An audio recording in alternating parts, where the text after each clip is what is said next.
அருட்பெருஞ்சோதி அருட்பெருஞ்சோதி தனிப்பெரும் கருணை அருட்பெருஞ்சோதி. எல்லா உயிர்களும் இன்புற்று வாழ்க, வள்ளல் மலரடி வாழ்க வாழ்க, கொல்லா விரதம் குவளை எல்லாம் பொங்குக, நல்லோர் நினைத்த நலம் பெறுக, நன்றி நினைத்து எல்லோரும் வாழ்க இசைந்து. உலக மக்களே, அறிவார்ந்த அன்பர்களே, ஆண்மநேய ஒருமைப்பாடுடைய அன்பர்களே, அருட்பெருஞ்சோதி ஆண்டவருடைய திருவிளையாடலை பார்த்து கொண்டிருக்கிறோம். அருட்பெருஞ்சோதி ஆண்டவருடைய திருவிளையாடல் கலியுகத்தினுடைய கடைசி திருவிளையாடல். அருட்பெருஞ்சோதி ஆண்டவர் இந்த யுகங்களிலே 4 யுகங்களிலுமே கிரேத யுகம், திரேத யுகம், துவாபர யுகம், கலியுகம் 4 யுகங்களிலுமே ஏராளமான திருவிளையாடல்களை செய்து கொண்டிருந்தார்கள். கலியுகத்துடைய கடைசி திருவிளையாடலை நாம் பார்த்து கொண்டிருக்கிறோம். திருவெட்பாவிலே இருந்து ஒவ்வொரு பாடலிலிருந்தும், ஒவ்வொரு திருமுறையிலிருந்தும், ஒவ்வொரு பதிகத்திலிருந்தும் எப்படியெல்லாம் இறைவனுடைய திருவிளையாடல் நடந்தது என்பதை பார்த்து கொண்டிருக்கிறோம். இறைவனுடைய கடைசி திருவிளையாடல் என்பது ஏற்கனவே இந்த பிரபஞ்சம் தோன்றிய காலத்திலிருந்தே சமயங்களும் மதங்களும் மார்க்கங்களும் தோன்றிவிட்டன. அதனுடைய சமய தலைவர்கள், வைஷ்ணவ தலைவர்கள், கௌபாரம், சௌரம் இப்படி ஏற்பட்ட சமயங்களுடைய தலைவர்கள் இறைவனை உருவகப்படுத்தி வழிபாட்டு முறைகளை அமைத்து அதற்கேற்றபடி ஆலயங்களை அமைத்து வழிபட செய்து விட்டார்கள். மக்களும் வழிபட்டு கொண்டிருக்கிறார்கள். அன்றும் இருந்தார்கள், இப்பொழுதும் வழிபட்டு கொண்டிருக்கிறார்கள். அப்போ அந்த சமயங்களும் மதங்களும் மார்க்கங்களும் காலாவதியாகின்ற நிலையில், அதாவது அதனுடைய நிலைகள் மாறுகின்ற நிலையில் யுகங்களுக்கும் ஆயுள் உண்டு. இந்த சமயங்களுக்கும் மதங்களுக்கும் மார்க்கங்களுக்கும் ஆயுள் உண்டு. அதை உருவாக்கியவர்களெல்லாம் இறந்து விட்டார்கள். அப்போ இதெல்லாம் முடிந்த பிறகு உலக மக்களுக்கென்று சமரசமான சுத்தமான நிலையில் உலக மக்களுக்கு ஒரு ஆன்மீக பாதை தேவை, ஒரு ஆன்மீக வழி வேண்டும், ஒரு ஆன்மீக நெறி வேண்டும். அது எந்த மதங்களையும் மார்க்கங்களையும் சமயங்களையும் சாராமல் இருக்க வேண்டும். அப்படிப்பட்ட இறைவன் அருட்பெருஞ்சாண்டவர் சுத்த சன்மார்க்கத்தை உருவாக்கி அதை தன் மகனிடம் கொடுப்பதற்காக தனது செல்வ பிள்ளையை ஒரு தாயின் வழியாக இந்த பூலோகத்திலே வருவிக்க செய்தார். அதன் பிறகு இந்த மகனிடம் சன்மார்க்கத்தை கொடுத்து உலக மக்களிடம் சொல்ல வேண்டும். சன்மார்க்க நிலையை பற்றி, சுத்த சன்மார்க்க நிலையை பற்றி சொல்ல வேண்டும். இறைவனுடைய நிலையை உலக மக்களுக்கு தெரியப்படுத்த வேண்டும் என்பதற்காகவே தனது மகனை, தனது செல்வ பிள்ளையை ஒரு தாயின் வழியாக இந்த பூலோகத்திற்கு வருவிக்க செய்தார் என்பதை நாம் திருவெட்பாவில் இருந்தே பார்த்து கொண்டிருக்கிறோம். அந்த நிலை உருவான பிறகு தனது மகனை வருவிக்க செய்து 8 ஆண்டுகள் வரையிலும், வருவிக்க ஆண்டிலிருந்து 8 ஆண்டுகள் வரையிலும் எந்த விதமான ஒரு நிலையையும் தன் மகனுக்கு அறிவிக்கவில்லை. 9வது ஆண்டு தொடக்கத்தில், வல்லப்பெருமானவர்கள் வருவிக்க 9வது ஆண்டு தொடக்கத்தில் தனது மகனை ஆட்கொள்ளுகிறார். மகனை நீ என்னால் வருவிக்க உற்றவன் என்ற நிலையை மகனுக்கு தெரிவித்துவிட்டு, முன்பருவம் பின்பருவம் காட்டி உனக்கு அருள் செய்வேன், அதுவரையில் பூலோகத்தில் இருப்பாயாக என்று சொல்லி மறைந்து விடுகிறார். அவர் மறைந்த பிறகு 9வது ஆண்டில் நமது பிள்ளை பெருமான் அவர்களுக்கு இறைவனால் வருவிக்க உற்றவன் என்ற நிலை தெரிந்து விடுகிறது. ஞானம் கிடைத்து விடுகிறது. நல்ல கவனிக்க நண்பர்களே, ஞானம் மட்டும்தான் கிடைக்குது, மெஞ்ஞானம் இல்லை. சுத்த சன்மார்க்கம் இருக்கிறது அவருக்கு தெரியாது. அருட்பெருஞ்சாண்டவர் என்று ஒரு ஆண்டவர் பெயரை சொல்ல மாட்டார், தெரியாது. அதை நீங்கள் நல்லா புரிஞ்சுக்கணும். ஏன்னா இறைவனுடைய திருவிளையாடல் நடக்குது. அப்போ தனது மகனை சமயங்களிலும் மதங்களிலும் மார்க்கங்களிலும் இருக்க செய்ய வேண்டும். அந்த நெறிகளை தனது மகன் பின்பற்ற வேண்டும். காலங்கள் வரும்போது இதெல்லாம் உனக்கு தேவையில்லை மகனே என்று மகன் மூலமாக அறிவிக்க வேண்டும். அப்போ சுத்த சன்மார்க்கத்தை மக்களிடம் சொல்ல வேண்டும்.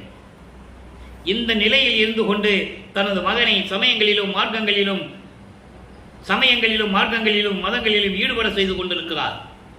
இவரும் ஈடுபட்டு கொண்டிருக்கிறார். திருநூறு பூசி கொண்டிருக்கிறார். சமயங்களிலும் மதங்களிலும் மார்க்கங்களில் சொல்லப்பட்ட சங்கற்ப விகற்பங்களை பின்பற்றி கொண்டிருக்கிறார். உருவ வழிபாடு செய்து கொண்டிருக்கிறார். இறைவனை வழிபடும் போது இறைவனுடைய பெயரை சொல்லி வழிபட்டு கொண்டிருக்கிறார். ருத்ராட்ச மாலையை போட்டுக் கொண்டிருக்கிறார். எல்லாமே நடந்துகிட்டு இருக்கு. நல்ல கவனத்தில் வச்சுக்கணும் நீங்க. அதுக்கப்புறம் எப்போ விட்டார், இதை வேண்டான்னு சொல்றாருங்கிறத இன்னைக்கு நம்ம பார்க்க போறோம். அதனால ஒரு பயனும் இல்லை அப்படின்னு சொல்றதை நம்ம இன்னைக்கு பார்க்க போறோம். ஆக இந்த நிலையில் இருக்கும்போது 9வது ஆண்டில் திருவருள் முறையீடு தொடங்குகிறது. பாடுகின்ற ஞானம் கிடைத்து விட்டது. இந்த பிரபஞ்சத்தில் நடந்த திருவிளையாடலுடைய நிலை அவருக்கு தெரிந்து விட்டது. மெஞ்ஞானம் இல்லை. மெஞ்ஞானம் என்பது எல்லா நிலைகளையும் உணர்ந்த கடவுள் நிலை. இந்த பிரபஞ்சத்தில் கோடான கோடி பேர்கள் தோன்றியிருந்தாலும் கூட ஞானத்தோடு முத்தியடைந்து விட்டவர்கள் தான். இறைவனை யாரும் பார்த்ததில்லை, இறைவனோடு யாரும் கலந்து கொள்ளவில்லை. எல்லா ஐம்பூதங்களோடு கலந்து கொண்டவர்கள் உண்டு. திருநாவுக்கரசர் தண்ணீரை கலந்தார், திருஞான சம்பந்தர் நெருப்பிலை கலந்தார், மாணிக்கவாசகர் காற்றிலை கலந்தார், சுந்தரன் ஆகாய மார்க்கமாக சென்றார், திருநாவுக்கரசர் இது நம்ம பட்டினத்தார் மண்ணில் கலந்தார். எல்லாமே ஐம்பூதங்களோட கலந்தவர்கள். இப்படி நிறைய பேர் உண்டு. அதையெல்லாம் கோடிக்கணக்கான பேர்கள் என்று சொல்லுகிறார். அதையும் இன்னைக்கு நாம பார்க்க போறோம். அப்பா இந்த நிலையில் இருக்கும்போது இறைவனுடைய திருவருள் முறையீடு நடக்கிறது. நல்லா கவனிங்க. திருவருள் முறையீடு 232 பாடல்களை கொண்ட ஒரு பதிகம், 1ஆம் திருமுறை. அங்கே இறைவனை எப்படி முறையீடு செய்கிறார்? இன்றைக்கு 87வது பாடல். பெற்றால் அணைய நின் குற்ற ஏவல் செய்து பிழைக்க அறியா சிற்றால் பலரினும் சிற்றால் என்னும் என் சிறுமை தவிர்த்து. பாடல் அவங்களுக்கு புரியாது. ஆனால் விளக்கங்கள், இறைவன் கொடுத்த விளக்கம் மிக எளிமையான விளக்கம். ஏன்னா பாடல் சொல்லி தான் விளக்கம் சொல்லணும். நீங்கள் நினைக்கலாம் விளக்கம் மட்டும் சொல்லிட்டு போயிடலாமேன்னு. அப்படி அல்ல. திருவெட்பாவின் உண்மையை சொல்ல வேண்டும். இறைவனுடைய உண்மை நிலையை சொல்ல வேண்டும். வல்லப்பமானவர்கள் வருவிக்க விட்டு இந்த பூலோகத்திற்கு வருவிக்க விட்டு 202 ஆண்டுகள் ஆகிவிட்டது. யாரும் சொல்லலை வல்லப்பமனை பற்றி. அதை என்னால் உறுதியாக சொல்ல முடியும் ஆதாரங்களோடு. பொதுப்படையாக பேசினார்கள், அவ்வளவுதான். உலகியல் எப்படி பேசுவாங்களோ, கதை பேசுவாங்களோ அந்த மாதிரி கதையை தான் பேசினாங்க. பாடலில் இருக்கிற உண்மைகளை யாரும் சொல்லவில்லை என்பதுதான் உண்மை. இப்ப பாருங்க, எப்படி என் சிறுமை தவிர்த்து உற்று ஆள் கிளையெனில் மற்றார் துணை எனக்கு உன் கமலம் பொற்றால் அருள் புகழ் கற்று ஆய்ந்து பாட புரிந்து அருளே. உன்னால வருவிக்க உற்று 9 ஆண்டுகள் வரையில் நான் யார் என்ற தெரியாத நிலையில் இருந்த போது என் முன் தோன்றி, மகனே நீ என்னால் வருவிக்க உற்றவன், என் மகன் என்று நீ சொல்லிவிட்டு மறைந்து விட்டாய். அதன் பிறகு எனது நிலை என்ன? இந்த பூலோகத்தில் வந்ததனால் ஏற்பட்ட சொந்தங்கள் இருக்கிறதே, அதனால் ஏற்பட்ட அவர்களால் ஏற்பட்ட எனக்கு அவமானங்கள் எவ்வளவு, ஏளன பேச்சுகள் எவ்வளவு, மானம் போய்விட்டது என்று சொல்லுவார். இது இப்ப இந்த பாடலுடைய விளக்கம் பாருங்க. பெற்ற தாயை போல அன்பு காட்டும் இறைவா. இப்போ வல்லப்பமனர்கள் வருவிக்க விட்டு 32 ஆண்டுகள் வரைக்கும் அருப்பறிஞ்சோனே சொல்ல மாட்டார். அதை நீங்க புரிஞ்சுக்கணும். இப்போ போக போக தான் அந்த விளக்கம் உங்களுக்கு புரியும். அதனால தான் சொல்றேன், இந்த பதிவை தினமும் பாருங்க. எவ்வளவோ நேரத்தை வீணாக்குறீங்க, எவ்வளவோ நேரத்தை வீணாக்குறீங்க. இப்படிப்பட்ட ஒரு திருவிளையாடலை யார் சொன்னது? அதை நீங்க நினைச்சு பார்க்கணும். இப்போ பெற்ற தாயை போல அன்பு காட்டும் இறைவா, உனக்கு சிறு தொண்டு செய்து பிழைக்க தெரியாது இருக்கும் சிறுமை கொண்டவர்களில் பலரிலும் நான் ரொம்ப சிறியவன். அதாவது தன்னுடைய தாழ்வு நிலையை கூறுகிறார். இவ்வளவு கீழ்மையான நிலையில் இருக்கின்றேன், இவ்வளவு தாழ்ந்த நிலையில் இருக்கின்றேன் என்று சொல்லுகிறார். உனக்கு சிறு தொண்டு செய்து பிழைக்க தெரியாது இருக்கும் சிறுமை கொண்டவர்கள் பலரிலும் நான் சிறுமை கொண்டவன். என்றாலும் என்னுடைய இழிவு நிலைமையை நீக்கி என்னை வந்து ஆட்கொள்ளவில்லை எனில் மற்றவர்கள் யார் எனக்கு துணையாக இருப்பார்கள்? உன்னையே நம்பி வந்தவன் நான், வேறு யார் எனக்கு துணையாக இருப்பார்கள்? உனது பொன்னான செந்தாமரை திருவடிகளின் அருளை தெரிந்து போற்றி பாடுவதற்கு அருள்வாயாக, விரைவில் வந்து என்னை ஆட்கொண்டு அருள்வாயாக என்று கூறுகிறார். ஆக இந்த பாடலுடைய மைய கருத்து, இறைவா என்னை வருவிக்க உற்றவன் என்ற நிலை எனக்கு தெரிஞ்சு விட்டது, உன்னால் வருவிக்க உற்றவன். அதன் பிறகு நீ வந்து என்னை எந்த விதமான நிலைமையும் எனக்கு அறிவிக்கவில்லை. உன்னுடைய புகழை தெரியாத சிறுமை கொண்ட பலரிலும் நான் சிறியவனாக இருந்து கொண்டிருக்கிறேன். என்னை வந்து இந்த சிறுமையை நீக்கி, இந்த இழிவான நிலையை நீக்கி என்னை நீ ஆட்கொள்ளவில்லை என்றால் மற்றவர்கள் யார் எனக்கு துணையாக இருப்பார்கள்? யாரும் இருக்க மாட்டார்கள். எனவே உன்னுடைய திருவடியை பற்றி, உனது பொன்னான செந்தாமரை போன்ற உனது பொன்னான திருவடிகளை பற்றி பாடுவதற்கு நல்ல தெரிந்து பாடுவதற்கு, பிழை இல்லாமல், இலக்கண இலக்கியம் பிழை இல்லாமல் பாடுவதற்கு எனக்கு வந்து நீ அருள்வாயாக, வந்து விரைவில் நீ அருள் செய்ய வேண்டும் என்று சொல்லி இந்த பாடலை நமக்கு அருளியிருக்கிறார்கள். நிலைகள் மாறுகிறது, ஆண்டுகள் உருண்டு ஓடுகின்றன. 13வது ஆண்டு தொடங்குகிறது. 13வது ஆண்டு தொடங்குவது என்பது வல்லப்பெருமான் அவர்கள் ஈரட்டில் இருந்து கொண்டிருக்கிறார். ஈரட்டு என்பது 16வது ஆண்டு. வருவிக்கு விட்டிருந்த 16 ஆண்டுகளுக்குள் என்ன நடந்தது? அப்ப 13வது ஆண்டு தொடங்கிய பிறகு அவர் மனம் ஒரு நிலையில் இல்லை. மனம் தள்ளுகிறது. எங்கே? திருவொற்றியூருக்கு போ சொல்லுது. போ சொல்றதை விட இறைவன் அங்கே திருவிளையாடல் செய்கிறார், மனதை தூண்டி விடுகிறார். தன் மகன் திருவொற்றியூருக்கு போக வேண்டும், அங்க போய் தியாகராஜ பெருமானை பற்றி பாட வேண்டும், எல்லாரும் பார்க்க வேண்டும், இவன் சமயங்களிலும் மதங்களிலும் மார்க்கங்களிலும் இருந்து கொண்டிருக்கிறான் என்று சொல்லி எல்லாரும் தெரிந்து கொள்ள வேண்டும். அப்படின்னானே பின்னால் அவங்ககிட்ட சொல்ல முடியும். அதில் நான் இருந்து பார்த்தேன், ஒண்ணுமே இல்லைன்னு சொல்ல முடியும். இது அவருக்கு தெரியாது. இவரை அறியாமலேயே சரியை கிரியை யோகம் என்ற 12 நிலைகளை கடந்து கொண்டிருக்கிறார். தனது தந்தை அவரை கடத்தி கொண்டிருக்கிறார் என்பதுதான் சத்தியமான உண்மை. அப்போ உருவத்தை பார்த்து பாடுறாரு, அதான் சரியை கிரியை. உருவத்தை பார்த்து பாடி மந்திரங்கள் சொல்லி போற்றி வணங்குவது, யோக நிலையில் இருந்து கொண்டு உட்கார்ந்து கொண்டு இறைவனை பற்றி நினைத்து கொண்டிருப்பது. இந்த முன்னாங்க 12 நிலைகளும் இவரை அறியாமலேயே இவர் கடந்து கொண்டிருக்கிறார் என்பதை இங்கு நான் பதிவு செய்ய கடமைப்பட்டிருக்கிறேன். அப்போ அந்த நிலையில் இருக்கும்போது திருவொற்றியூர் செல்லுகிறார், மனம் போக சொல்லுகிறது, போகிறார். அங்கே தியாகராஜ பெருமானுடைய திருவிழா வீதியை பார்ப்பதற்காக நின்று கொண்டிருக்கிறார். அது வரைக்கும் நம்ம கிட்டத்தட்ட 10 பதியத்தை நம்ம பார்த்துட்டோம். சிவாய் நம்ம சொல்ல சொல்லுவாரு, மனசுகிட்ட நமச்சிவாயின்னு சொல்ல சொல்லுவாரு, திருநூறு பூசு சொல்லுவாரு, எல்லா வேலையும் நடக்கும். அதுக்கப்புறம் திருவிழா வீதியை பார்க்காம நான் வரமாட்டேன்னு சொல்லி தன் தோழியிடம் சொல்லுவது போல, உள்ளத்திடம் சொல்லுவது போல உலக மக்களுக்கு தெரிவிப்பார். அந்த நிலை வரைக்கும் நம்ம பார்த்துட்டோம். இப்போ 11வது பதிகம் அபராதத்து ஆற்றாமை. அந்த பதியத்தில் 5 பாடல்களை பார்த்துருக்கோம். இன்னைக்கு 6வது பாடல். அபராதத்து ஆற்றாமை என்பது சகித்துக் கொள்ள முடியாதது. இறைவனால் வருவி கூற்ற பிறகு எந்த நிலையை நோக்கி கிடைக்கவில்லை என்று சகித்துக் கொள்ள முடியாத நிலையில் இறைவனோட கேட்கிறாரு, நீ என்ன தண்டனை கொடுப்பியா, அபராதம் கொடுப்பியா, என்னை என்ன அபராதம் கொடுத்தா உனக்கு தகும், நீ நினைச்சுட்டு இருக்க, அதை கொடு, எனக்கு ஒன்றும் தெரியாது அப்படின்னு சொல்றது போல இந்த பாடல்கள் அமைஞ்சிருக்கும். நல்லா கவனிங்க, அற்புதமா இருக்கும்.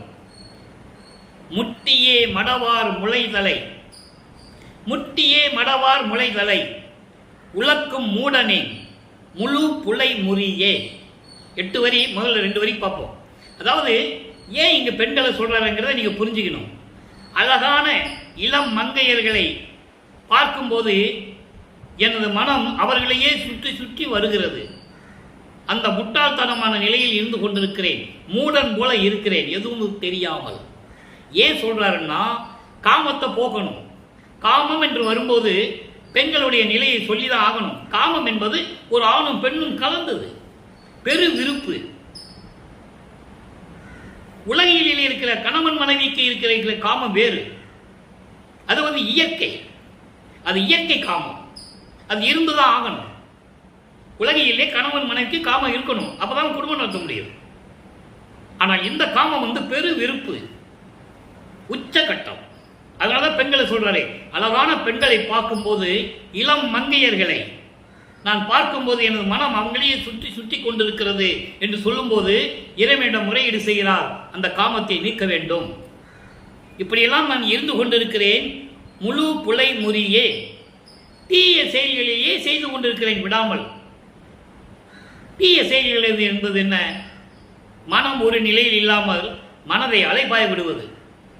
இவர் போய் தீய செயல்கள்லாம் செய்யறதில்லை. இறைவன் மகன் என்று தெரிஞ்ச பிறகு செய்ய முடியுமா? முடியாது. மனசு ஒத்துக்குமா? ஒத்துக்காது.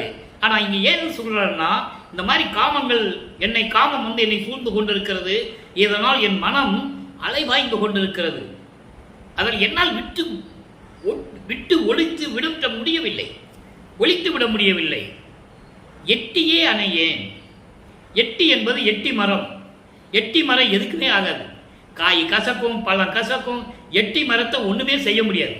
தீ போட்டு எரிச்சா கூட கசப்பு தான் அந்த எட்டி மர விறகை எரிக்கும்போது சமையல் பண்ணிங்கன்னா சாப்பாடு கசக்கும், அதை சமையலும் பண்ண முடியாது, வீட்டுக்கு உபயோகமான பொருளையும் செய்ய முடியாது.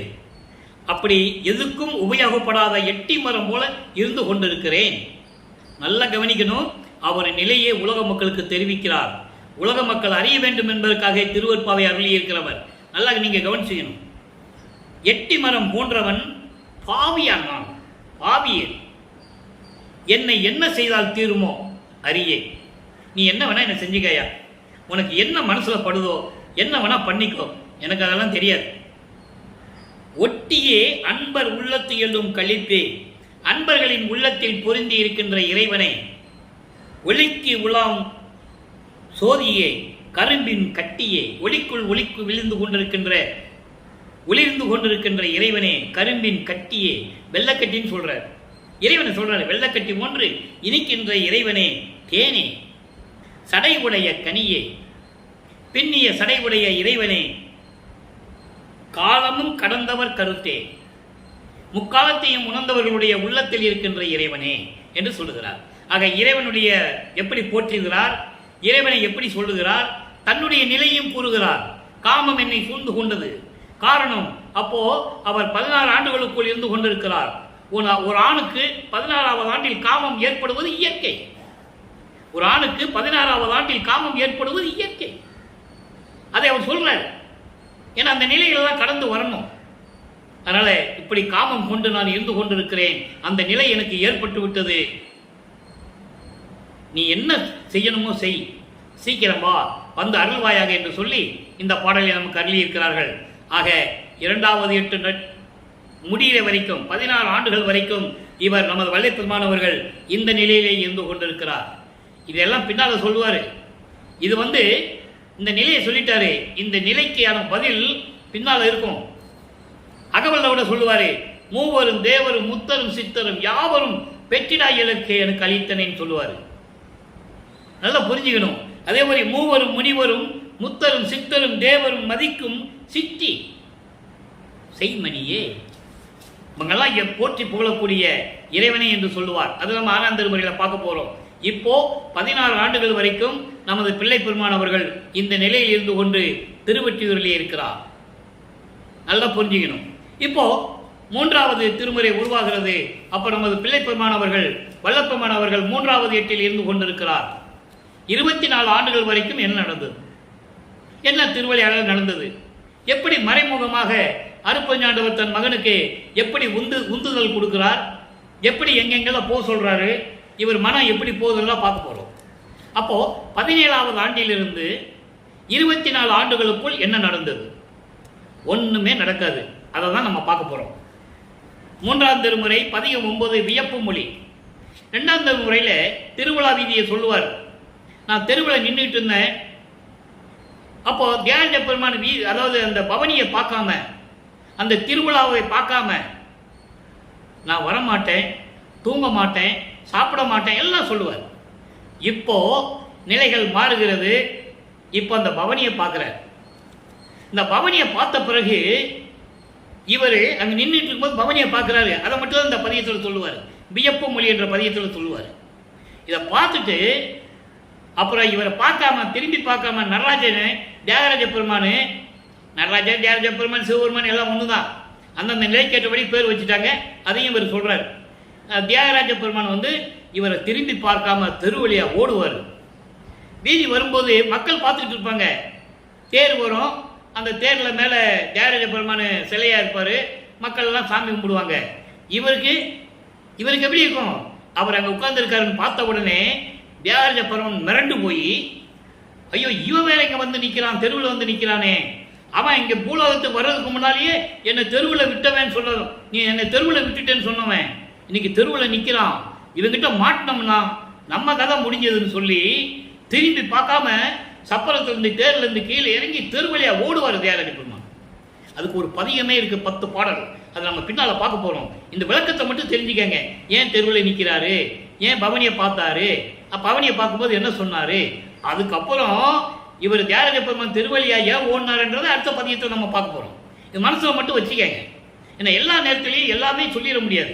51 வருஷம் நடந்த திருவிளையாடலை ஒரே நாளில் சொல்ல முடியுமா? அதான் நம்ம பகுதி பகுதியாக பார்த்துட்டு இருக்கோம். இப்போ திருவிழா பார்த்தோன்னே அவர் மனசு எப்படி இருக்கு? இந்த பாடலை எப்படி சொல்வார்னா, மகள் காதலனை பார்க்கறதுக்காக நின்றுட்டு இருக்கா. அப்போ அவங்க அம்மா சொல்றா, மகளை பற்றி சொல்றா. அப்படின்னு என்ன அர்த்தம்? தன்னை ஒரு பெண்ணாக உருவகப்படுத்தி உள்ளத்தை தாயாக உருவகப்படுத்தி சொல்லுகிறார். அதை உலக மக்களுக்கு தெரிவிக்கிறார். என்பதை எப்படி தெரிவிக்கிறார் நம்ம பார்க்க போறோம். வில்லார் முதலாய் மகளே, நீ மேலே நாள் செய்த தவம் எதுவோ?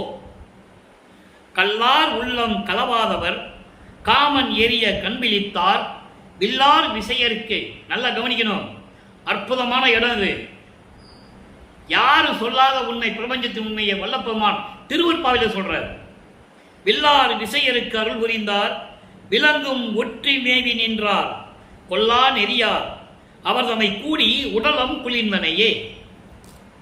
இன்னும் அவரு கூடல. நல்லா கவனிக்கணும். இங்க ஏன் சொல்றாருன்னா, அவரை பார்த்த பிறகு என்ன நடந்ததுன்னு சொல்றார்.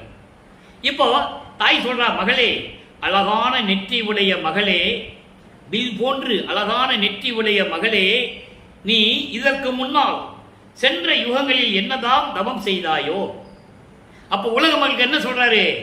உலக மக்களே, நான் ஏற்கனவே எல்லா யுகங்களிலும் இருந்தவன். அதை சொல்றார். அதான் மேலே நான் செய்த தவம் எதுவோ உள்ளம் சொல்றது போல சொல்லிட்டு உலக மக்களுக்கு சொல்றார், நான் எல்லா யுகங்களிலும் இருந்தவன் என்று சொல்லுவார். அதை அளவல்ல அழகா சொல்லுவார். ஊழிதோறு ஊழி உழப்பராது ஓங்கி வாலி என்று எனக்கு வாய்த்த நன்னிதியே. இது ஒண்ணு போதாது.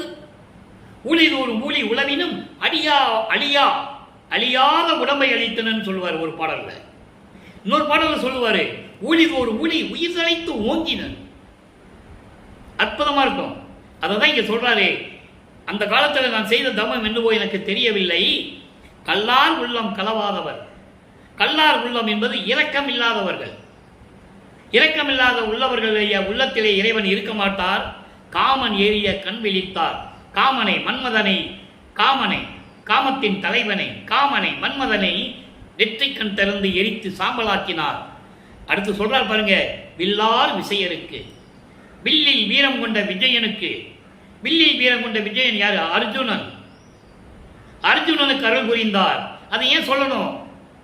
திருவெட்பாவை சொல்லும்போது இதெல்லாம் ஏன் சொல்லணும்? மறைக்கப்பட்ட பிரபஞ்சத்தில் மண்மூடி மறைக்கப்பட்ட உண்மையை கூறுகிறார். துவாபர யுகத்திலே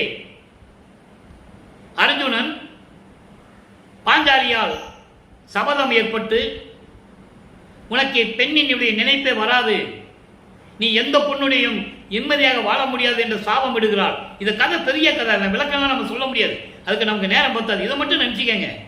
ஏன்னா தர்மன் இருக்கிற நேரம் பார்த்து இவர் போயிட்டார்.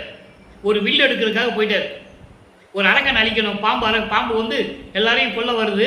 இவன் போய் அந்த வில்லு எடுக்கணும். வில்லு உள்ள மாட்டிக்கிச்சு. வருஷத்துக்கு ஒரு தடவை பாஞ்சாலி கூட ஒரு ஆள் இருக்கணும், 5 பேர் மாறி மாறி இருக்கணும். இவன் டர்ன் முடிஞ்ச உடனே வெளியே வந்துட்டாப்ல.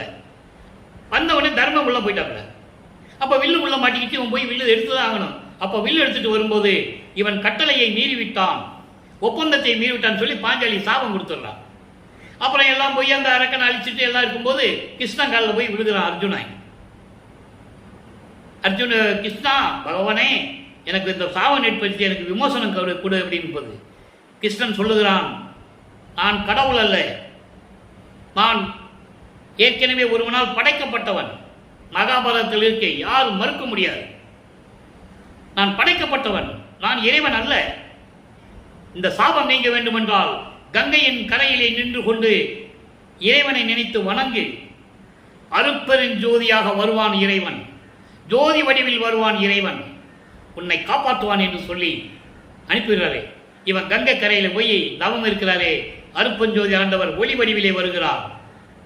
அப்ப அருட்பெருஞ்சோதி ஆண்டவர் யாரும் சொல்லல, சிவபெருமான் சொன்னாங்க. நல்லா புரிஞ்சுக்கணும் நீங்க, சிவபெருமான் சொன்னாங்க. ஏன்னா சைவ சமயத்தின் தலைவன், அப்படிதான் சொல்லணும். அப்ப அந்த காலகட்டத்தில் அப்படிதான் சொன்னாங்க. அப்ப வந்து ஒளி வடிவில் வந்து சாபத்தை நீக்கி அங்கேயே சுமத்திரையை கல்யாணம் செய்து வைக்கிறார் இறைவன். ஆக இந்த நிலையை சொல்றதுக்கு தான் சொல்றாரு, வில்லாறு விசையருக்கு அருள் புரிந்தார். வில் வீரம் கொண்ட விஜயனுக்கு, அர்ஜுனனுக்கு சாபத்தை நீக்கி அருள் புரிந்தார். அருள் புரிந்தார். விளங்கும் ஒற்றி மேவி நின்றார். திருவொற்றியூரிலே விளங்கிக் கொண்டிருக்கிறார். கொல்லா நெறியை கொண்டவர். அவர் நம்மை கூடி உடலம் குளிந்தனையே தாய் சொல்லுவதோடு சொல்லுகிறார். அப்போ உலக மக்களிடம் சொல்லுகிறார், உலக மக்களே, நான் தியாகராஜ பகவானை நான் பவனி வரும்போது பார்த்து என் உள்ளம் குளிர, உடலம் குளிர நான் கண்குளிர பார்த்தேன். எப்படிப்பட்ட இறைவன் என்பதை எல்லாம் சொல்லிட்டார். விஜயனுக்கு அருள் புரிந்தது, கொல்லா நெறியை கொண்டது, இரக்கமில்லாத உள்ளத்தில் இருக்க மாட்டார் என்று சொல்லுவது, காமனை எரித்தது, எல்லாம் சொல்லிட்டார். இன்னும் அருளை பெற்றாரா? இல்லை. 24 ஆண்டுகள் வரைக்கும் திருவொற்றியூருக்கு சென்று கொண்டிருக்கிறார். 13வது ஆண்டு தொடங்கி 24 ஆண்டுகள் வரைக்கும் திருவொற்றியூர் சென்று கொண்டிருக்கிறார். எந்த விதமான அருளையும் பெற முடியவில்லை. அதன் பிறகு நமது பிள்ளை பெருமானவர்களுக்கு கோபம் வந்துவிட்டது, வெறுப்பு வந்துவிட்டது. இனிமேல் அவனை பார்க்க செல்வதில்லை என்று சொல்லி வீட்டில் இருக்கின்ற அந்த கதவை சாத்தி தாப்பா போட்டுறார். ஏன் தாப்பா போட்டார்னா, மனசு மாதிரி நான் திறந்துடுவேன், அவன் திறக்கிற வரைக்கும் நானும் வெளியே போக மாட்டேன், வரட்டும் சொல்லி கதவை பூட்டிடுறாரு. அப்போ வல்லப்பமானவர்கள் 4வது எட்டில் இருந்து கொண்டிருக்கிறார். 4 × 32 51 ஆண்டுகளை 8 8ஆக பிரிக்கிறார் அருட்பெருஞ்சாண்டவர். கடைசியில் 3 வருஷம் தான் கிளைமேக்ஸ். எங்கே? சித்தி வளாகத்தில். அது இருக்கட்டும், அது நம்ம பின்னால் போக போக பார்ப்போம். அப்போ இந்த 32 ஆண்டுகள் வரைக்கும் என்ன நடந்தது? அதாவது 25 ஆண்டு தொடங்கி 32 ஆண்டுகளுக்குள் இந்த 8 வருஷத்தில் என்ன நடந்தது? இங்கே தான் எல்லாமே நடக்குது. இப்போ அவர் சென்னையில் இருக்கிறாரு. இருக்கிற இடத்துல கதவை பூட்டிக்கிட்டாரு, தாப்பா போட்டாரு. என்ன நடக்குதுன்னு பாருங்க. அருட்பிரகாச மாலை 4ஆம் திருமுறை இன்னைக்கு 12வது பாடல். மொத்தம் 100 பாடல்களை கொண்டது. இது வரைக்கும் 11 பாடலை பார்த்துருக்கோம். ஒவ்வொரு பாடலின் மூலமாக இறைவன் எப்படி படிப்படியாக திருவிளையாடல் செய்கிறார் என்பதை நம்ம பார்த்துட்டு இருக்கோம்.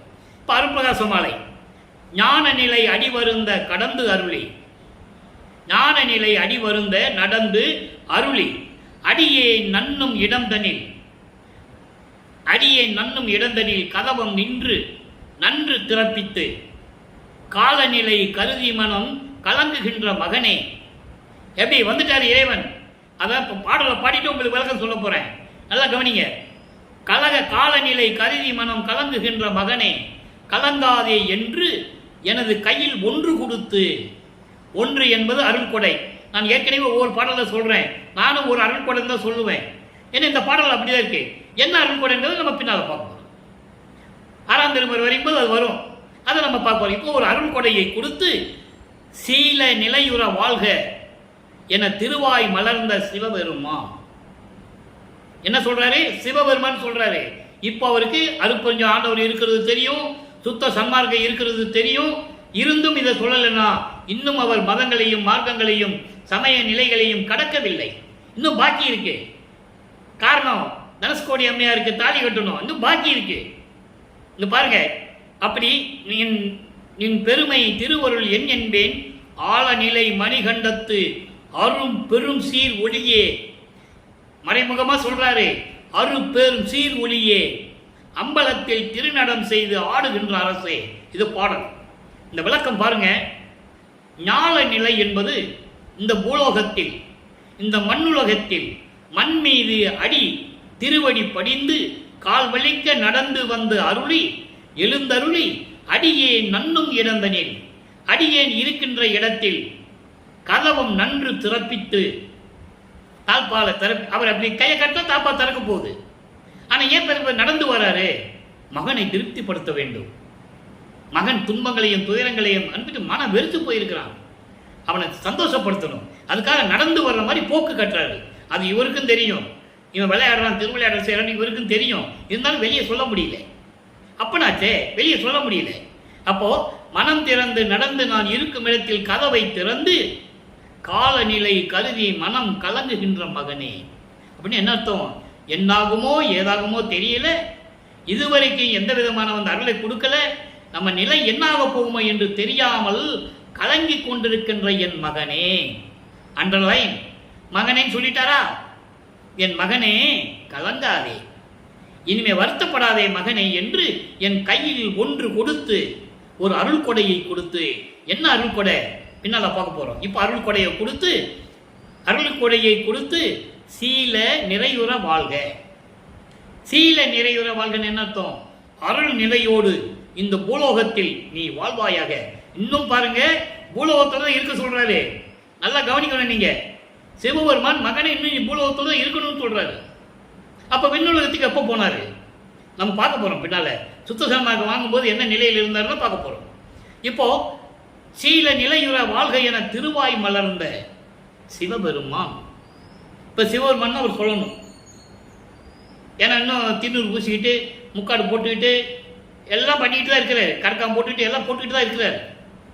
இப்ப இந்த நிலையில் இருக்கும்போது இப்படிப்பட்ட இறைவனே ஆழநிலை மணிகண்டத்து, ஆழநிலை மணிகண்டம், ஆழகால விஷம் என்று சொல்லுவார்கள். பார்க்கடலை கடையும் போது ஆழகால விஷம் ஏற்பட்டு விட்டது. பாம்பு விஷத்தை கக்கிடுச்சு. அமுதத்தில் அமுதம் வந்துருச்சு. விஷம் பாம்பு விஷத்தை அதில் கக்கிடுச்சு. என்ன பண்றதுன்னு தெரியாமல் இருக்கும்போது அதை தான் எடுத்து உண்டு இந்த கண்டத்தில் நிறுத்து கொண்ட இறைவனே என்று சொல்லுகிறார். அதுக்கு பேர் தான் மணிகண்டன் என்று பேர் அவருக்கு. நீலகண்டன், மணிகண்டன், பல பெயர்கள் உண்டு. அப்படிப்பட்ட இறைவனே ஒளியே, அம்பலத்தில் திருநடம் செய்து ஆட்டுகின்ற அரசே, அருளாட்சி செய்து கொண்டு இருக்கிற இறைவனே என்று சொல்லுகிறார். இந்த ஆழகால விஷம் எதுக்கு சாப்பிட்டாரு பதில் வேணும்ல. எதுக்கு இவர் எடுத்து சாப்பிடணும்?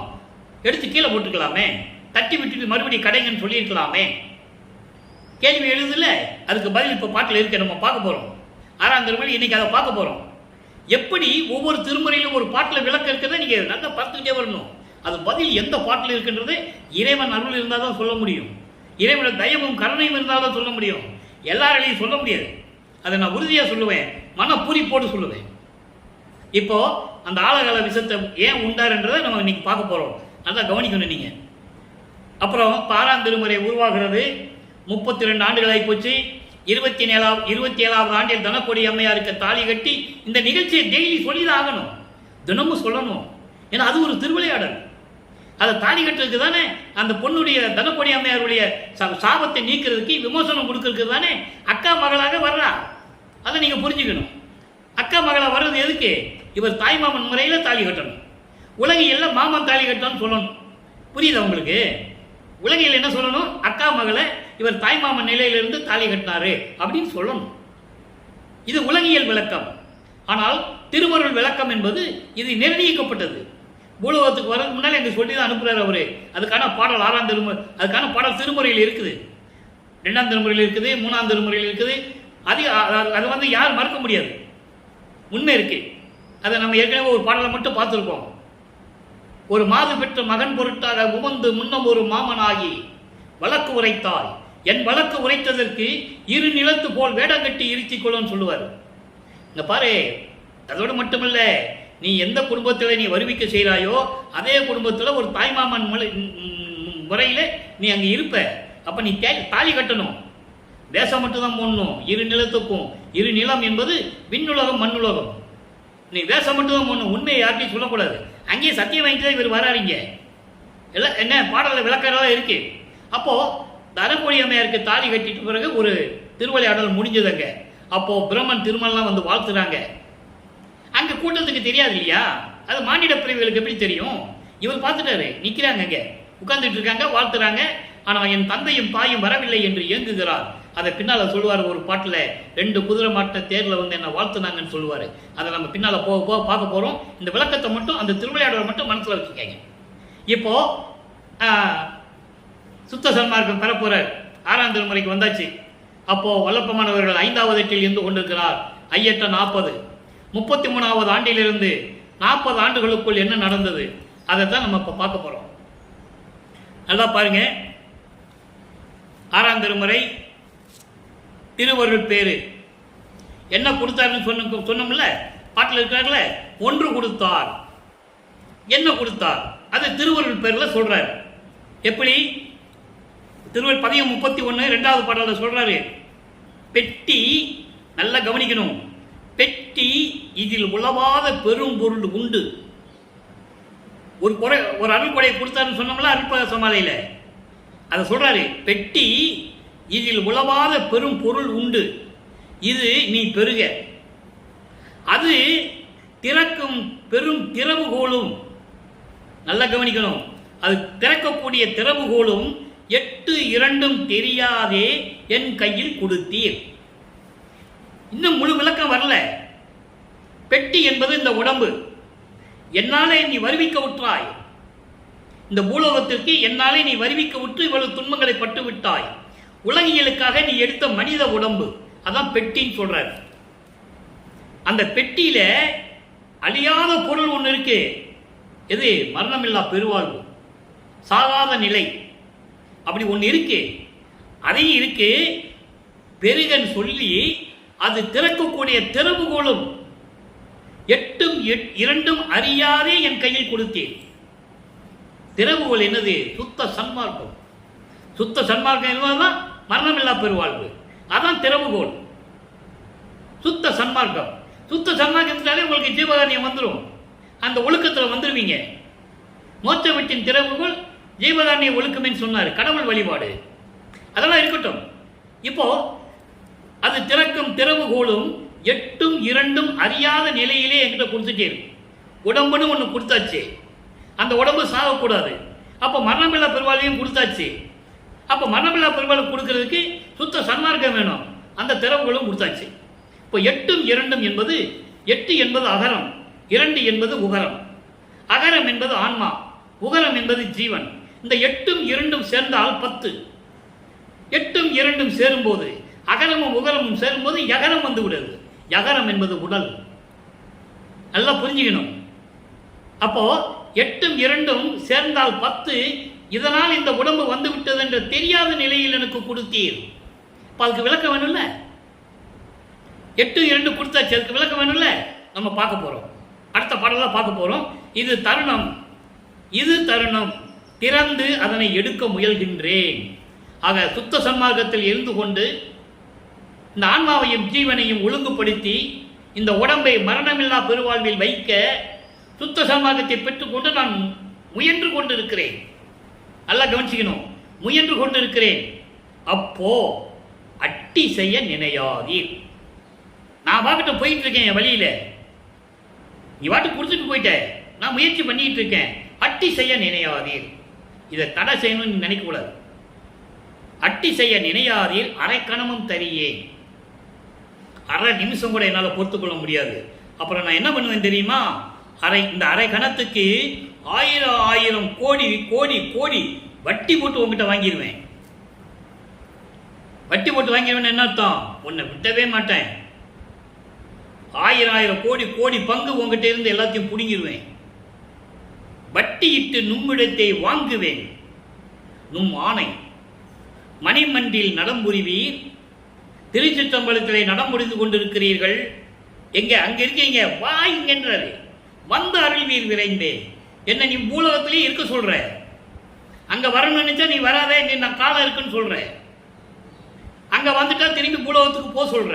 அந்த பதிவை நேற்று நம்ம பார்த்துட்டோம். இவர் போறாரு, போயிட்டு நீ எதுக்கு வந்த, திரும்பி பூலகத்துக்கு போன்னு சொல்லி ஒரு அடலை கொடுத்து திரும்பி அனுப்புறாரு. இவர் மறுபடியும் பூலகத்துக்கு வந்துட்டாரு. அதை சொல்றாருங்க, நீ திருச்சிற்றம்பலத்தில் நடனம் பண்ணிட்டு இருக்க, திருப்பி என்ன பூலோகத்துக்கு போக சொல்லிட்ட. அப்போ இந்த இடப்பட்ட காலத்தில் இங்க இருக்கிறவங்க என்ன சொன்னாங்க தெரியுமா? நான் தினமும் சொல்லிதான் ஆகணும். அவர் எங்கேயோ போயிருப்பார்ப்பா, எங்க போனாரு எங்க போனாருன்னு யாருக்கு தெரியும்? வருவாரு 2 மாசமா காணாம போயிடுவாரு, வருவாரு ஒரு 6 மாசம் காணாம போயிடுவாரு. அவங்களுக்கு மனம் இல்லை சொல்லுவதற்கு. அவர் இறைவன், நினைத்தடத்தில் இருக்கக்கூடியவர், திருச்சிற்றம்பலத்துக்கும் சிவஞான வெளிக்கு இங்கேயும் வந்து கொண்டிருப்பவர் என்று யாரும் சொல்லவில்லை, மக்களுக்கு தெரியவில்லை. அதுதான் வேதனையான விஷயம். இப்போ பூலோகத்துக்கு அங்கிருந்து போக சொல்லிட்டாரு, வந்துட்டாரு. வந்து அருள்வீர் விரைந்தே, அதான் அந்த வார்த்தைக்கு விளக்கம். நீ சீக்கிரம் வா, வந்து அருள்வீர் விரைந்தேன்னு சொல்லிட்டாரு. இப்போ திருமுன் விண்ணப்பம், இங்க வந்துட்டார்ல, இங்க வந்துட்டா விண்ணப்பம் வைக்கணும். இப்போ மரணபல பெருமாள் கொடுத்தாச்சு, சுத்த சன்மாக திறவுகளை கொடுத்தாச்சு. 8 2 விளக்கம் தெரியாம இருந்தது, நீ கொடுத்துட்டா நான் வாங்கிட்டேன். இப்போ முயற்சி பண்ணிட்டு இருக்கேன், தடை செய்யாதே. பூலோகத்துக்கு போக சொல்லிட்டேன், நானும் வந்துட்டேன். திருப்பி வந்து எனக்கு நீ அருள் கொடுக்கணும்னு சொல்லிட்டாரு. இப்போ அதுக்கு விண்ணப்பம் வைக்கணும், வரல.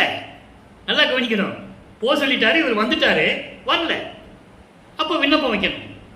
திருமண் விண்ணப்பம் பதிகம் 33 2வது பாடல். பொன்னின் மாமணி பொதுநடம் புரிகின்ற புண்ணியா, திருச்சிற்றம்பலத்தில் அருளனம் செய்து கொண்டிருக்கின்ற சுத்த சன்மார்க்க தலைவனே, கனிந்து ஓங்கி மண்ணு வாழையின் பலச்சுவை என பக்தர் மனத்துள்ளே திட்டிப்போய் வாழைப்பழம், கனிஞ்ச வாழைப்பழம் எவ்வளவு தித்திக்கும், அதுபோல சுத்த சன்மார்க்கின் அன்பர்களின் சாதுக்களின் உள்ளத்தில் நிரம்பிக் கொண்டிருக்கின்ற, தித்தித்துக் கொண்டிருக்கின்ற இறைவனே, இந்த சின்ன மகன் விண்ணப்பத்தை கேட்டு திரிசவி சேர்த்து அருள் செய்ய வேண்டும். என்ன சொல்றார் பாருங்க, இன்ன என்னுடைய தேகம் நல் ஒளி பெறும் இயல் உரு கொள்ளுமாறே சொல்லிட்டாரா. அங்க என்ன சொன்னாரு, இதுக்கு முன்னால பாடல்ல உடம்ப கொடுத்துட்டேன்,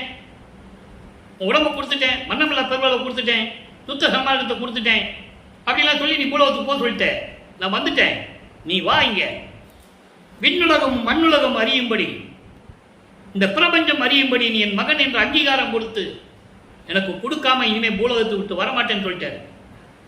அதுதான் சொல்றாரு, இப்ப நீ என்ன பண்ற, இங்க வந்து எனக்கு முத்தகத்தை கொடுத்து அழியாத உடம்பை கொடுத்து எனக்கு அருள் செய்ய வேணும்னு சொல்லிட்டாரா. இது விண்ணப்பம் வச்சுட்டாரு. விண்ணப்பம் வச்ச உடனே இறைவன் வருகிறார். நல்லா கவனிக்கணும், விண்ணப்பம் வச்சாச்சு, அவரு மேல இருந்து பூலோகத்துக்கு போக சொல்லிட்டாரு, மகனை வந்துட்டாரு, விண்ணப்பம் வச்சாச்சு, இப்ப அவர் வரணும், வந்துட்டாரு. வந்து என்ன கொடுத்தாரு, அந்த இறையினுடைய அருளை எளிமையாக எவ்வளவு அற்புதமா சொல்றாரு பாருங்க. இறை எளிமையை வியத்தல் 2வது பாடல் அடுத்த பதியத்திலே இருக்கு. 34வது பதியத்தில், சாகாத கல்வியிலே தலை காட்டி கொடுத்தீர், தடையறியா கால் காட்டி தரம் பெறவும் அளித்தீர், மா காதல் உடையவனா மனம் கனிவித்து அழியாத வானமுதும். விளக்கம் வருதா? விண்ணப்பம் வச்ச பிறகு அவர் இறங்கி வராரு. ஐயோ மகன் கூப்பிட்டான்னு சொல்லிட்டு வந்துடுறாரு. விஞ்ஞான மருந்தும் உண்ண புரிந்தீர், போகாத புனலிலே சுத்த உடம்பினராம் புண்ணியரும் நன்னறிய பொது நிலையும் தந்தீர், நாகாதிபர்களும் நின்று ஏற்ற வளர்க்கின்றீர். அண்டர்லைன். பூலகமே வணங்குதவரை அனாசிமா சொன்னாங்க. அவரை தமிழ் துறவி, ஞானி, யோகி, போகி, கூட இருந்த மாணாக்கர்களும் சரி, அதன் பிறகு மேடையிலே பேசுறவங்களும் சரி, இதைத்தான் சொன்னாங்க. இது உண்மை, மறுக்க முடியாது. நானே காதால கேட்டிருக்கேன் பல பேர் பேசினது. நாகாதிபர்களும் இன்று ஏத்த நின்று ஏத்த எல்லாரும் வணங்குகிறார்கள் அவரை. வழக்கின்றீர் நடராஜரே நமக்கு நான் ஏது செய்வேனே.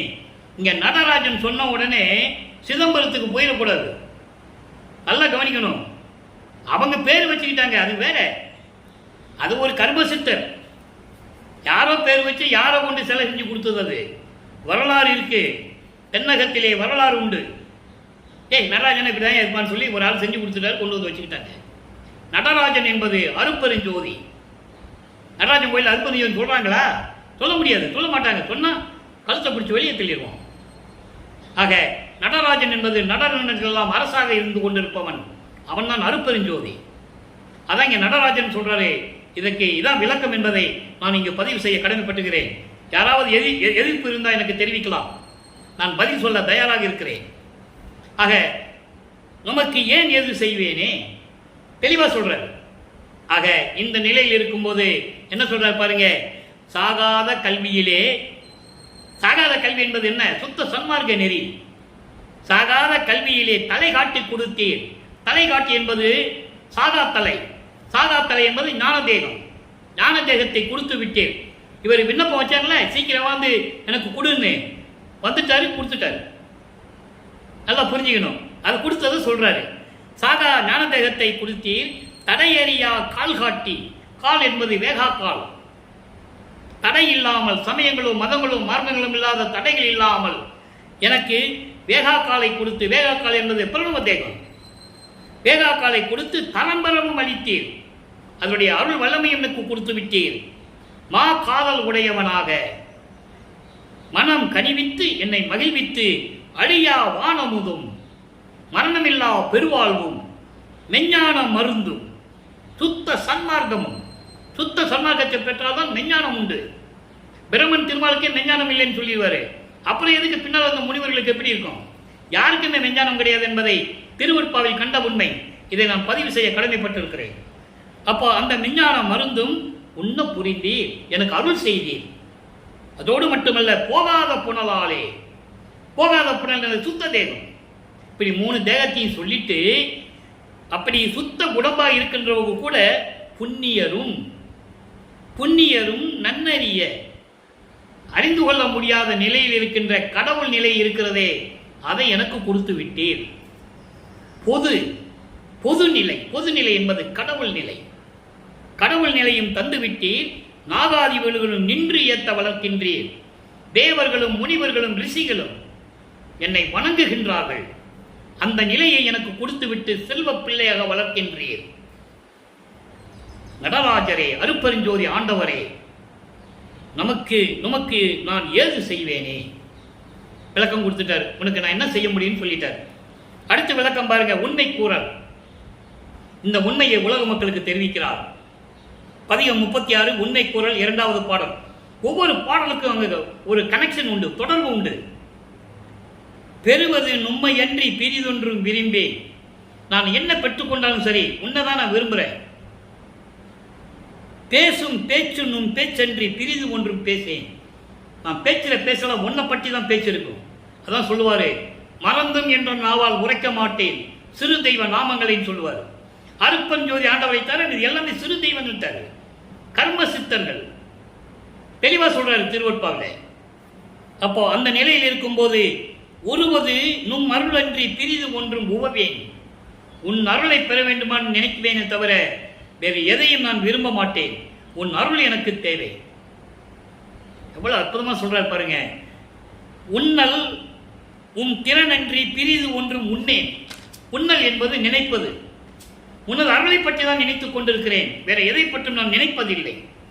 அடுத்து சொல்வார் பாருங்க அற்புதமா, மறுநெறி தீர்த்து. மறுநெறி என்பது சமயங்களில் இருக்கின்ற நெறிகள், மதங்களிலே இருக்கின்ற நெறிகள், மார்க்கங்களிலே இருக்கின்ற நெறிகள், இவற்றையெல்லாம் நீக்கி என்னை வாழ்வித்துக் கொண்டீர். இவற்றையெல்லாம் நீக்கி எனக்கு வாழ்வை கொடுத்து ஆட்கொண்டீர். வள்ளலே, அருப்பெருஞ்சோதியே, நும் திருவரவு கண்டல்லால், உன்னுடைய வரவை கண்டு பார்க்காமல் வந்துட்டு எல்லாத்தையும் கொடுத்து திரும்பி போயிட்டாரு. யாரு? அருப்பெருஞ்சாண்டவர். அதுக்கு சொல்றாரு, இனி நீ வரணும், வேலை இருக்க, இன்னும் வர்ற போயிடுற, என்னையும் அங்கே வரவிட மாட்டேன்ற, நீ இங்கேயே இரு, நான் வந்து உனக்கு அருளை கொடுக்குறேன்னு சொல்ற. உன் திருவருவு கண்டல்லால், உன்னுடைய வரவை கண்டு பார்க்காமல் அறுசுவை உண்டி கொண்டு அருந்தவும் மாட்டேன். யார் அறுசுவை உணவு கொடுத்தாலும் சரி, உன் அருளவது உண்டவன் நான். எனக்கு அறுசுவை உணவு தேவையில்லை, நான் உண்ணவும் மாட்டேன். எவ்வளவு தெளிவா சொல்றான்னு நீங்க பார்க்கணும். அப்படி நிலையில் இருந்து கொண்டு அருப்பெருஞ்சோதியரே, ஆணை உன் மீது சத்தியமாக சொல்லுகிறேன், சீக்கிரம் வான்னு சொல்றார். இப்ப மறுபடியும் வரணும்ல, அவரு போயிட்டாரு, மகனை விட்டுட்டு திரும்பி கூப்பிடணும். இன்னும் நிலைகள் நிறைய இருக்கு, நடக்க வேண்டியது. வரணும், அருப்பெருஞ்சோதியை கையில கொடுக்கணும், அதுக்கப்புறம் அருப்பெருஞ்சாண்டவர் மகனோட சேர்ந்துக்கணும், நிறைய வேலைகள் இருக்குல்ல. அப்போ சொல்றாரு, வரம்பில் வியப்பு. வரம்பு என்பது பெற்றுக்கொண்ட அருள். வரம் என்பது அருள். அந்த அருளினுடைய அதிசயத்தை சொல்றாரு. பதிகம் 38 2வது பாடல். எல்லாம் கவனிக்கணும். மன்மதை வகிக்கும் பிரம்மர் நாரணர்கள் மன்னும் ருத்திரர்கள் முதலா 9 கோடி தலைவர்கள் ஆங்காங்கு உரு பெரும் தொழில் பல இயற்றி இன்புற சிறிதே கடைக்கணித்து கடைக்கண் பார்வையால் அருளை இலங்கும் ஓர் இறைவன். அப்படிப்பட்ட இறைவன் இன்று அன்பு என்னும் குடிசல் நுழைந்தனன். அன்போ அவன் தன்னை மறுப்பவர் யாரே? என்கிட்ட வந்துட்டானா அவனை மறுக்கிறதுக்கு யார் இருக்கா சொல்றாரு. இப்போ பிரம்மனும் திருமாலும் ருத்திரர்களும் எல்லாருமே சேர்ந்து இறைவனுடைய அருளை பெற்றுக்கொண்டு கடைக்கண் பார்வை, கடைக்கண் அருளால் பெற்றுக்கொண்டு 9 கோடி தலைவர்களும் பல தொழில்களை செய்வதற்கு அருளை கொடுத்து அவர்களை இயக்கி கொண்டிருக்கின்ற கடைக்கண் அருளால் கொடுத்து, கடைக்கண் அருளிலே இவ்வளவு இருக்குன்னா முழுசா பார்த்தா எவ்வளவு அருள் இருக்கும், அதை தாங்க சொல்றார். அப்படி அருளை பெற்றுக் கொண்டிருக்கின்றவர்கள் அருளை செய்து கொண்டு அவர்களை படைத்துக் கொண்டு ஆட்டிக் கொண்டிருக்கின்ற இறைவன். அப்படிப்பட்ட இறைவன் இன்று பூலோகத்தில் என்னுடைய அன்பெனும் குடிசைக்குள் வந்தால், என் அன்புக்கு கட்டுப்பட்டு இங்கு வந்தால் யார் அவனை தடுக்க முடியும்? யாருக்கு அந்த தகுதி இருக்கிறது என்று கேட்கிறார். சொல்லிட்டாரா? இப்படி அவர் வரணும் சொல்லிட்டாரு. அப்ப மகன் பேச்சை கட்டுப்பட்டு அவர் வரணும் இல்ல? வந்துட்டாரு, வருவாரு, வந்துட்டார். எங்க? உள்ளம் புகுந்த திறம் வியத்தல். உள்ளத்துக்குள்ள எப்படி வராரு, உலக மக்களுக்கு எப்படி சொல்றாரு? 2வது பாடல் பதியம் 39. அடுத்த பதியமே, படிசை பிரமன் முதல்வோர் பற்பல நாள் வருந்தி பன்மணிகள் ஒளி விளங்க பதித்த சிங்காதனத்தே அடி செய்து எழுந்தருளி எமை ஆண்டு அருளல் வேண்டும் அரசை என்று அவரவரும் ஆங்காங்கே வருந்த வடிசை மறைமுடி நடுவே நின்று மன்றகத்தை நடிக்கும் மலரடிகள் சிவப்ப ஒரு வளமும் இல்லாத அசுத்த குடிசை நுழைந்தனையே என்று இயேசுவாரே அன்பர் கூசாமல் என் உள்ளம் குடிசை நுழைந்தனையே. இப்ப என் உள்ளத்துக்குள்ள வந்துட்டா அதை தடுக்கிறதுக்கு யாரால முடியும் சொல்லுவாரு. அதுக்கு அடுத்து விடை கிடைக்குது. எப்படி? படைத்தல் தொழில் செய்கின்ற பிரம்மன் முதல் எல்லோருமே 5 தொழிலை செய்யக்கூடிய பிரம்மன், திருமால், ருத்திரன், மகேஸ்வரன், சதாசிவம் போன்றவர்களும் வானவர்களும் எல்லாரும் சேர்ந்து பல கோடி கற்ப ஆண்டுகள் வருந்தி நவமணிகளால் சூழப்பட்ட ஒரு இருக்கையை தயார் செய்து சிங்காதனம் சொல்லுகிறார். சிங்காதனம் என்பது ஒரு இருக்கை. இறைவனும் வந்து உட்காரணும். அதுக்கு வைரம், வைடூரியம், பவளம் போன்ற பல மணிகளால் ஒளி விளங்க அலங்காரம் செய்து உன்னுடைய திருவடியை இதை வைக்க வேண்டும். எழுந்தருளி உனது திருவடியை சிங்காதனத்திலே வைத்து நீங்கள் அருள் செய்ய வேண்டும், உன்னை வணங்க வேண்டும், நீ எங்களுக்கு அருளை கொடுக்க வேண்டும் என்று அவர்கள் ஆங்காங்கே இருந்து கொண்டு புலம்புகிறார்கள், கண்ணீர் விட்டு அழுகிறார்கள். இறைவனை பார்க்க முடியவில்லை என்று திருவடியாவது கொண்டு வந்து வைப்பான்னு சொல்றாங்க. உன் காலடியாவது கூட்டு உன்னுடைய திருவடியை தொட்டு கும்பிட்டுக்கிறேன்னு சொல்றாங்க. இப்படியெல்லாம் வருந்த மறைகளின் விளக்கங்களுக்கு மேல் நின்று கொண்டிருக்கின்ற, வேதங்களின் விளக்கங்களின் மேல் நின்று கொண்டிருக்கின்ற இறைவனே, திருச்சிற்றம்பலத்திலே நடித்துக் கொண்டிருக்கும் இறைவனே, உன் மலரடிகள் சிவக்க, கால் வலிக்க சிவந்து போக. திருப்பரசத்தில் சொன்னோம்ல, அந்த கதவை திறந்து வர்றதுக்கு மண்ணிலே நடந்து வர்றாருன்னு, அதை இங்க சொல்றார். மலரடிகள் சிவப்ப, செந்தாமரை போன்ற சிவந்த உனது திருவடிகள் சிவக்கும்படி கல்லிலையும் முள்ளிலையும் குத்தி நடந்து வந்து ஒரு வளமும் இல்லாத, எந்த விதமான, அதாவது சுத்தமே இல்லாத எனது குடிசை, எந்த வளமும் இல்லாத, அழகா இல்லை, சுத்தமா இல்லை, அசுத்தமா இருக்கு, அசுத்த குடிசை நுழைந்தனையே என்று உன்னுடைய அன்பர்கள் இயேசுவார்களே. கேட்பாங்களே, வியந்து போய் கேட்பாங்களே, ஒண்ணுமே இல்லை அந்த குடிசையில, சுத்தம் இல்லை, எல்லாம் அசுத்தமா இருக்கு, அங்க போய் வையேன்னு சொல்லுவாங்களே என்று சொல்ல, அதையும் எதையும் கேட்காமல், கூசாமல், கூச்சம் இல்லாமல், வெட்கப்படாமல், நாணம் இல்லாமல் என் உள்ளத்தில் வந்து நுழைந்து விட்டையே. எவ்வளவு அற்புதமான விளக்கம் பாருங்க. யாரால சொல்ல முடியும்? எப்படிப்பட்ட நிலையில் இருக்கிறார் வளர்ப்புமான்? கடவுள் நிலையில் இருந்து கொண்டிருக்கிறார். எல்லாரும் இவரை வணங்குகிறார்கள். வாலி என்று என்னை மாலையனையோ ஆதியோர் வந்து அருட்பேர் ஆளி என துதித்து ஏத்த புரிந்தாய். பாடல் இருக்கு, நம்ம பின்னால பார்க்க போறோம். ஒவ்வொரு முறையா பார்க்கும்போது அந்த பாடல் வரும். எல்லாரும் என்னை தலை வணங்குகிறார்கள். இருநிதிய திருமகளில் இருவரும், யாரு? லட்சுமி சரஸ்வதியும் என்னை வணங்கி இசைந்து, 2 பேரும் ஒன்னா வர்றாங்க. என்னை இசைந்து வந்தனம் அப்பா என்று இசைத்து, வந்தனம் அப்பா, வணக்கம் அப்பா என்று என்னை வணங்கி என் முன் பாடி ஆடி என்னை மகிழ்வித்தார்கள் என்று சொல்லுகிறார். யார் சொன்னது? மக்கள்கிட்ட ஒரு ஆளு கூட சொல்லல. இதை ஏன் திருவருட்பால் கொடுத்தாரு? அவர் நிலையை என்றாவது ஒரு நாள் ஒரு அடியான், ஒரு ஊழியன் கண்டிப்பாக சொல்லுவான் என்ற நிலை அவருக்கு தெரியும். அந்த ஊழியன் நான் சொல்லிக் கொண்டிருக்கிறேன். யாராவது சொல்லியிருந்தாங்கன்னா இதுக்கு முன்னால நீங்க சொல்லுங்க, நான் தலை வணங்குகிறேன். லட்சுமி சரஸ்வதி வணங்கினது, பிரம்மன் திருமலா இவரை காலில் விழுந்து வணங்குறது, கொஞ்சம் புலம்புறது, ஐயோ எங்களை ஆளுங்கள், மன்னித்துக் கொள்ளுங்கள், 4 யுகங்களிலுமே நாங்கள் தவறு செய்து விட்டோம், என்னை மன்னித்துக் கொள்ளுங்கள் என்று சொல்லுகிறார். அப்போ அருப்பஞாண்டவர் சொல்லுவார், மகனே அவர்களை மன்னித்து விடும் மகனே என்று சொல்லுவார். மன்னிக்க முடியாது, கொலை குற்றவாளிகள் என்று சொல்லுவார். திருவுட்பாவிலே பாடல்கள் உண்டு. வகை வகையாக கொலை செய்தவர்கள். இந்த பிரமன் எல்லாம் வர்ணமா கொலை பாதகன் என்று சொல்லுவார். பிரமனை பார்த்து சொல்லுவார், பிரமன் தலை குனிவான். பாடல்கள் இருக்கு. திருமால் நெடியம்மாள் கடவுள் சபோதோர்த்தம் நெடிய பிள்ளைகள் 1000 பொறுத்து மாயை ஒடிய நேர் நின்ற கருணை வள்ளல் என மறைகள் இங்கு ஓதுவது உன்னைத்தான் அன்று மகாதேவ மாலையில் சொல்லுவாரு. எல்லாமே இருக்கு, எல்லாமே இவரை கண்டு வணங்கி தலை வணங்குகிறார்கள்.